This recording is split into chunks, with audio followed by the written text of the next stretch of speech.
We're now laying the plywood deck.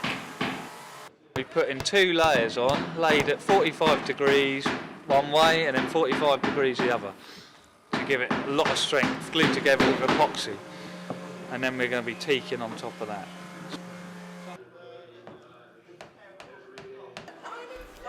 Once the plywood deck was in place, the mahogany capping could be bent, glued and screwed into place. Also at this stage, the planks were sanded to smooth the hull.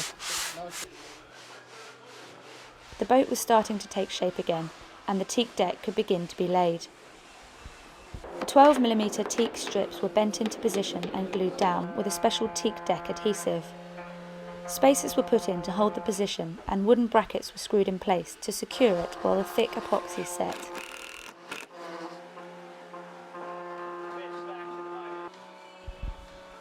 Meanwhile, underneath the boat, the sheathing was being applied.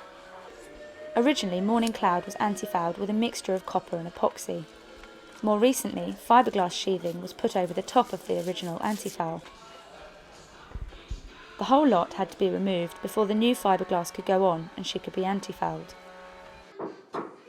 With the deck starting to go on, work could now start on the interior of the boat. For this refurbishment, the interior was returned to its original state, with any previous modifications being reverted. The instruments panel above the chart table was one of the first things to be built, with the original chart table being restored. In the cockpit, things were being put back together, and the teak planking was being laid onto the seats in the same way as the deck. As the final centre part of the deck was being put in, hatches and locker covers were being built into place.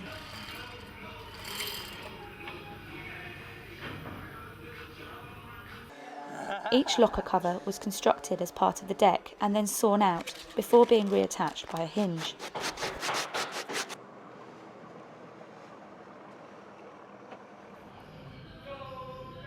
With all the teak decking, both in the cockpit and across the deck, once the glue had dried and the planks were secure, the gaps were blacked out using Sikaflex. After this thick sealer had set, the decks were cleaned up by scraping away the excess and sanding to a smooth finish.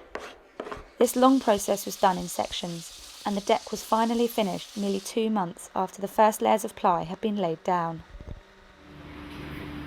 The hulls were stained, and 12 layers of varnish were applied, with the boat protected under a polythene tent.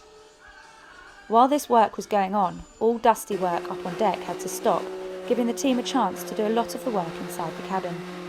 So over the last month, the saloon has seen a complete transformation. The galley on the starboard side has had to be modified because of all the extra structural support the boat now has due to the gunnels.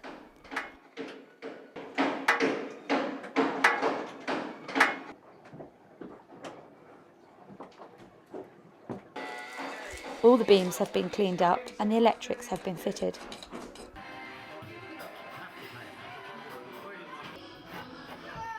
One of the last deck fittings to go on was the coaming around the cockpit and hatchway. Built mostly of solid teak, the curved part is 3/4 inch teak ply glued around a jig, but it was still a tedious job to bend it round and secure it in place. There were many other jobs done throughout the 8 months the boat was at Clare Lallow's boatyard, but the list is endless. Each job was hugely important in the restoration of this beautiful boat, and the hours spent working on her are reflected in the quality of the finished product. The boat was handed over on the 31st of May, 8 months after she arrived at Clare Lallow's. Some of the original boat builders were at the launch. I was the apprentice, the original apprentice on Morning Cloud. I put all the dowels in on the starboard side. I helped lay the deck with one of my colleagues, Trev Mackett. It's just lovely to see it back to its original state.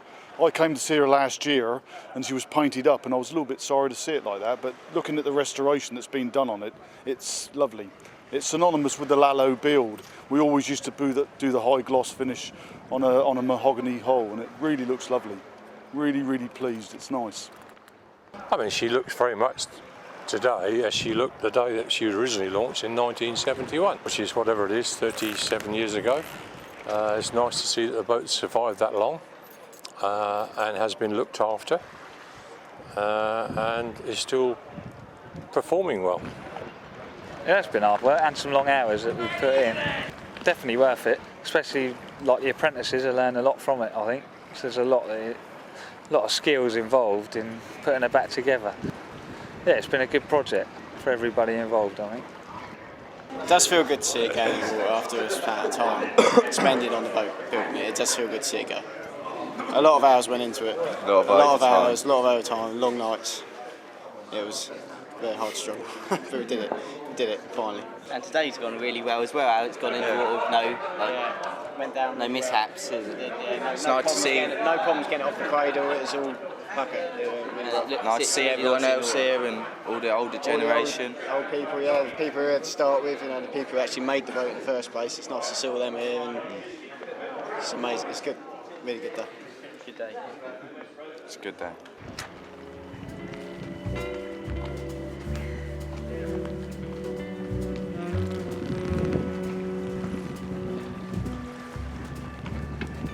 This is a boat which can now go on sailing and competing in all the great races she was built to win.